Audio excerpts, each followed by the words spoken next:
Well, first of all, thanks a lot to be present at this last workshop of today. Well, I hope you will learn a little bit more about our project called MOBiDYS.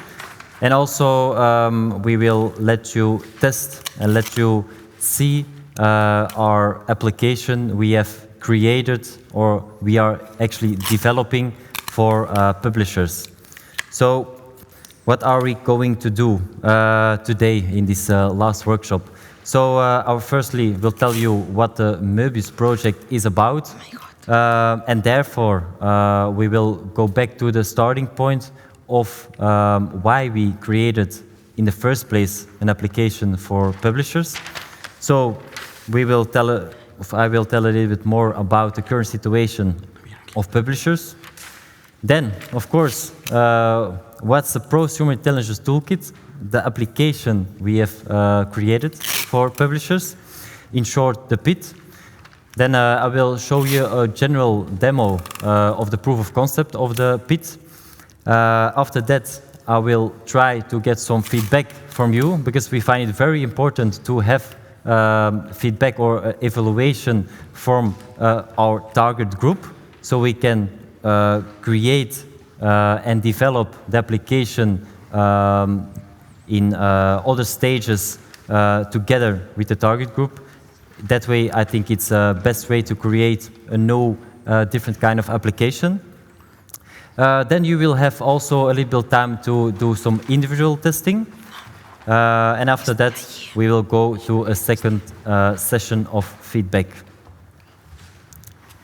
Okay, so what's the MOBiDYS project? So the MOBiDYS project is actually a European project, and it's funded by the European Commission under the Horizon 2020 fund.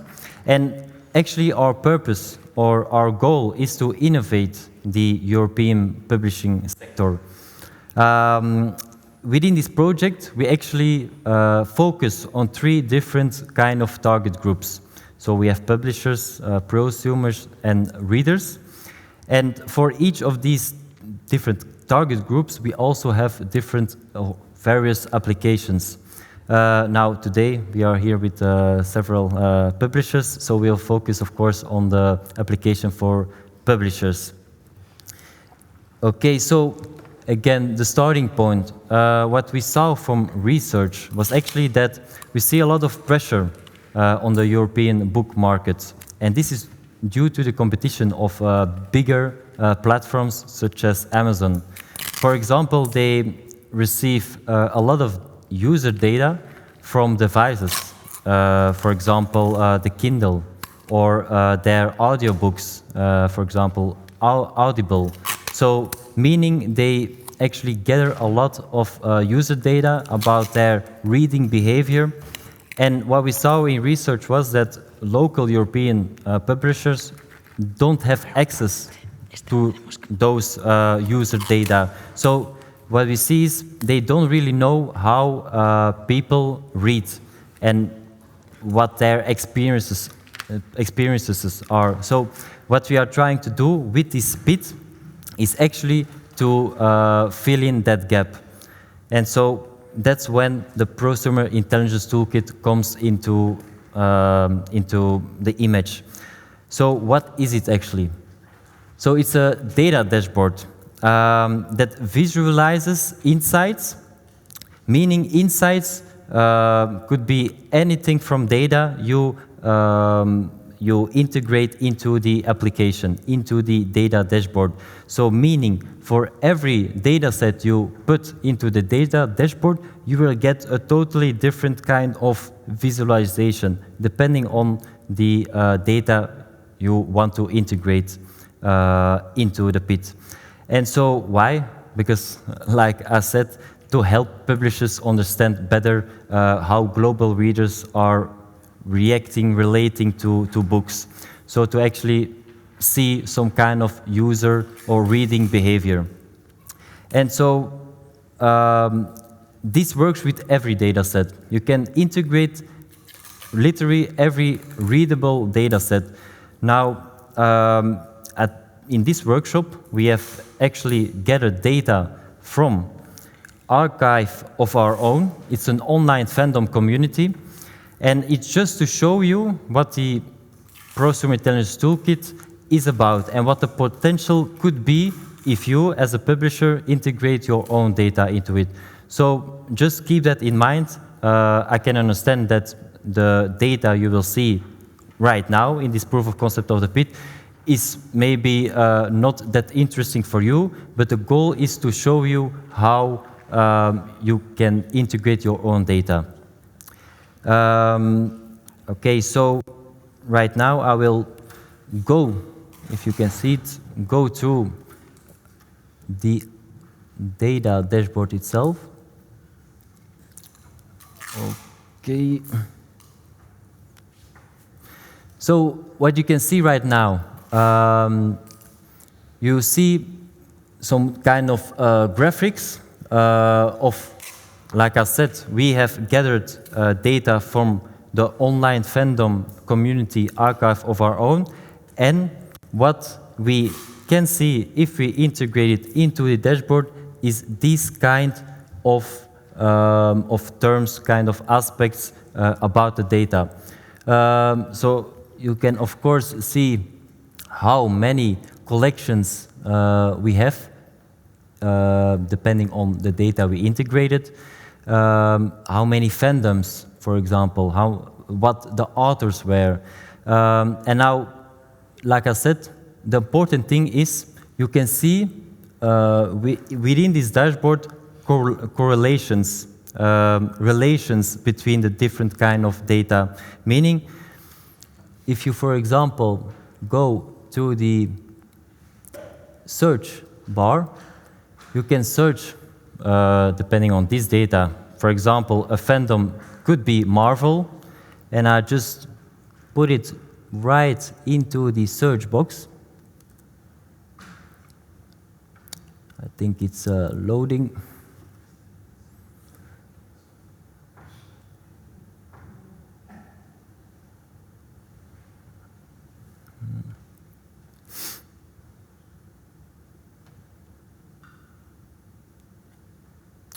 Yeah. Okay, so now we filtered the data into data related to, for example, Marvel. But we could also search for Marvel together with Harry Potter, and then we could see the relations between those two within this dashboard. So what's also very interesting is that we can see the comments on those kind of fandoms, and so the feeling, the sense of if it's positive or negative kind of comments. And this could help you as a publisher to really understand some kind of relations. I would not say trends, but rather relations and correlations between those data aspects. And for example, if I go to the books section, okay, we have a slow connection, I'm sorry. In the meantime, I think it's worth to set the scene, to clarify, because for us that we're inside the project, it's more obvious. What I was about to say we, but what the technical people of the project did was to really mine millions of data points from this fandom community. So what the tool at the moment visualizes what we were seeing before. There's a number of so-called books. As a representative of publishers, I hesitate to use the word books too court because they're works of fan fiction. So we're straddling actually the line also with legality at some point. But works written by fans using characters from established properties. So there are, I think, a few 100,000 works written by these people, plus millions of comments that have been made by the users of the platform. The metadata, and I'm glad that with you I can use the word metadata without getting a stare like this. So the categories that you see visualized in the dashboard are based on the metadata associated with the original database. So we have a database of hundreds of thousands of works of fan fiction and millions of comments on those works. And using the data about those and the metadata, we have this visualization that allows to bring out all the possible correlations, like this work is categorized under the fandom, Marvel, Batman, Harry Potter, the Avengers, you name it. And you can figure anything, like in what languages the people are writing, how many comments a certain type of fan fiction work brings up, how often any pair of characters you can imagine ever comes up.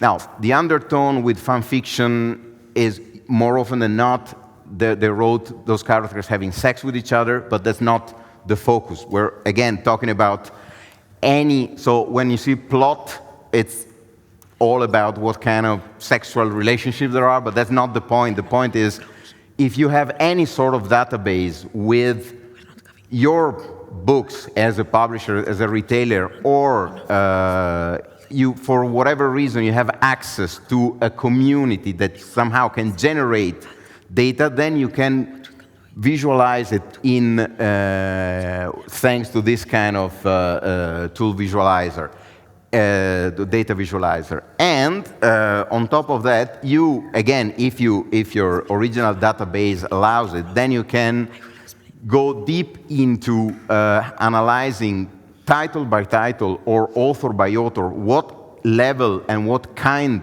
of engagement you get on every individual title, at the level of comments, and including how engagement evolves in time. And we're working also on maybe something about emotions related, although that can be complicated. So sorry, please.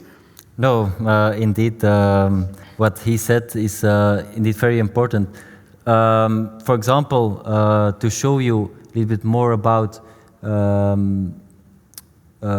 if I click on a title of just a random book, then we can also see here, okay, there's not much info about this one because I choose it randomly, but for example, we see that this work, the title I clicked on, have captured like 14 fandoms, and this is maybe an insight that you can use to have really, or to really comprehend how the readers integrate with those books. For example, you cannot see it here, but you have also like information about characters, the plot, as he said. And if we look more here, we can see, depending on what chapters hits Kudos bookmarks, if it's average, below, or higher than the average value of the total books in the data. So you can see what's trending. You can see what, for example, this one is not like a very successful one. Well, it tells you how many words the work has, not so many. How many comments? 49. That's above the average on this community. But how many times it's been bookmarked? Actually, only once. So definitely below average. How many kudos, which I'm told is the equivalent of likes on this specific platform. Again, 6 kudos, really below average. How many hits, how many times it's been checked? 209, again, below average. But so, again, the thing is visualization at once of all the possible data. So you get, for any given work that's in the database, you'll see whether it's really trending with comments, with bookmarks, with likes, and also whether it's above or below the average on the platform. So again, transposed to any other data set, whether it's